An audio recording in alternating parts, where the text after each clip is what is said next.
Nasikop sa mga miyembro sa Philippine Drug Enforcement Unit Basilana ang duha ka mga lalaki. Human kini naaktuhan nga namaligya og usa ka sachet nga adunay sulod nga pinaugang cannabis o mas nailang nga marijuana sa Sitio Biscaa, Barangay Matibay, Lamitan City, Basilana. Giila sa Basilan PDEO ang mga suspects nga sila si Fadsar Panglias Lakit, 18 anyos, minyo og residente sa Barangay Balagtasan, og si Kamar Mistalan Kalikad, 18 anyos, tawo nga taga Pamaran Street, Barangay Malakas, nga parehong sakop sa lungsod sa Lamitan.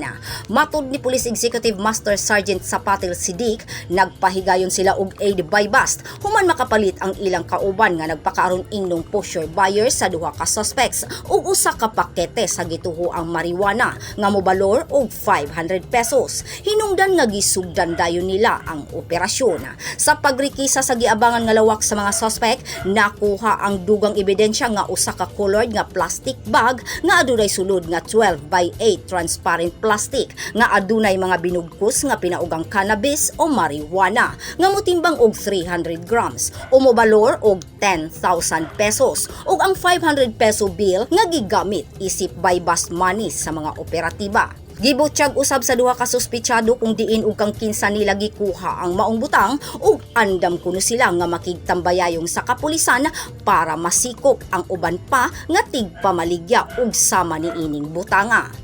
Sinang magawa ganito dapat huligin.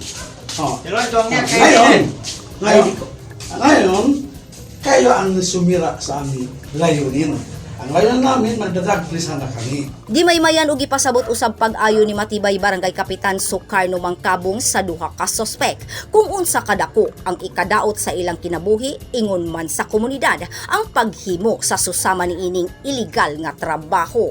Gilayon nga gipangdala sa Police Provincial Office ang mga suspitsado uban ang mga ebidensya nga nakuha gikan sa ilang lawak para sa nagkaigong disposal.